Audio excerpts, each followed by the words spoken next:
स्वागत है आप सभी का आपके अपने चैनल एकलव्य एजुकेशन सेंटर के इस नए वीडियो में।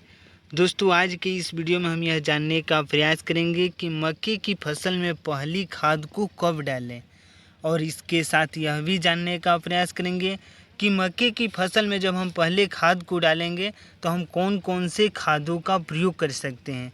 तो चलिए इस बेहद ही महत्वपूर्ण वीडियो की शुरुआत करते हैं। जैसा कि आप जानते हैं कि मक्का एक ऐसी फसल है जिसकी खेती इस बरसात के मौसम में करके हम ज़्यादा से ज़्यादा लाभ प्राप्त करने में सफल हो सकते हैं, क्योंकि मौजूदा दौर में बरसात का समय चल रहा है, यानी वर्तमान समय जुलाई का महीना है। और इस समय मक्के की फसल में पहली खाद डालने के लिए पूरी तरीक़ों से हमारा मक्का तैयार हो चुका है। तो आइए समझते हैं कि मक्के की फसल में पहली खाद को रूप में हम कौन कौन से खादों का प्रयोग कर सकते हैं। तो उसमें सबसे पहले नंबर पर आता है यूरिया, अर्थात अपने मक्के की फसल में यूरिया का प्रयोग कर देते हैं तो निश्चित तौर पर जो हमारा मक्का का फसल है उसमें जल्दी से ग्रोथ देखने को मिल सकता है। यानी मक्के की फसल के लिए सबसे बेहद ही महत्वपूर्ण भूमिका जो निभाता है वो है यूरिया। और इसके साथ साथ अन्य खादों का भी प्रयोग कर सकते हैं। जैसे अन्य खाद की बातें करें तो हम जाइम का भी प्रयोग कर सकते हैं, और जाइम भी मक्के की फसल में ग्रोथ को बढ़ाने में बेहद ही महत्वपूर्ण भूमिका निभाता है।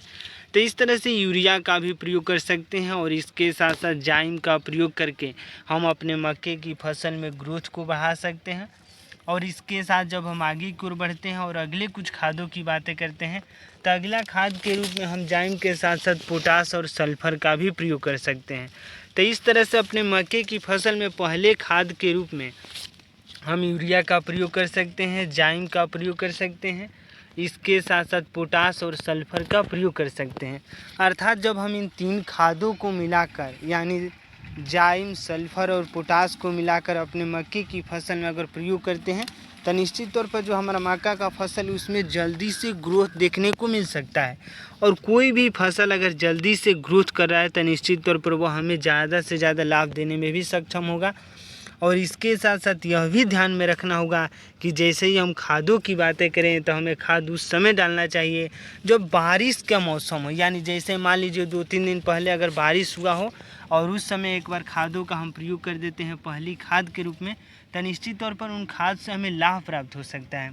यानी अगर बारिश पूरी तरीक़ों से रुक चुका है, यानी लगभग 10 से 15 दिन हो चुका है बारिश हुए, तो हम अगर उस समय खादों का प्रयोग करते हैं तो हमें उतना लाभ नहीं मिल पाता है।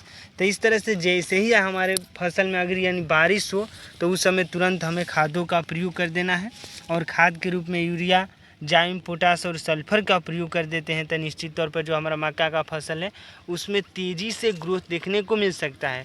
अगर हमारा मक्का अगर तेज़ी से ग्रोथ कर रहा है तो निश्चित तौर पर उसमें ज़्यादा से ज़्यादा फल लगने की संभावनाएं बढ़ेंगी, यानी मक्के की पैदावार बढ़ने में वह कारगर साबित हो सकता है। तो इस तरह से हमें सही रणनीति के साथ खादों का प्रयोग करना बेहद ही ज़रूरी है। अगर इन तरीक़ों से खादों का प्रयोग करते हैं, और खाद हमें इस तरीक़ों से डालना है, जैसे मान लीजिए यह मक्का का पौधा है और यहाँ पर हम दिखाना चाहेंगे दूसरे मक्के की तरफ से। मान लीजिए यह मक्का का पौधा है, या अगर हमें खाद डालना है तो हमें यह ध्यान में रखना होगा कि मक्के की दूरी पर, यानी यहाँ मक्का का अगर जड़ है तो हमें यहाँ खादों का प्रयोग करना है। यानी नाइट्रोजन, सल्फर और पोटास जैसे खादों का, जाइम जैसे खादों को एक साथ मिलाकर हमें यहाँ मतलब जड़ है इसका तो यहाँ पर हमें डाल देना है।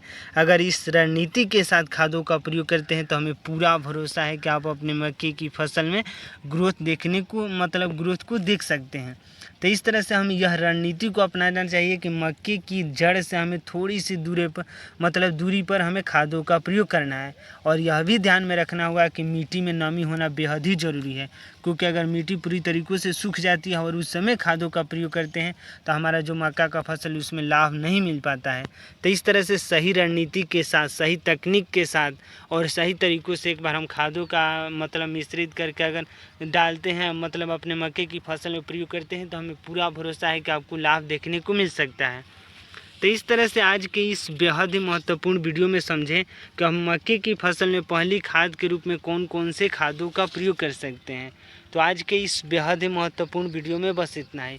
अगर आप हमारे चैनल के साथ नए जुड़े हैं और वीडियो अच्छा लग रहा है, कुछ सीख पा रहे हैं इस वीडियो के माध्यम से, तो हमारे चैनल को कर दीजिए सब्सक्राइब, ताकि हमारे द्वारा अपलोड किया गया हर वीडियो आपके पास सबसे पहले पहुंच जाए।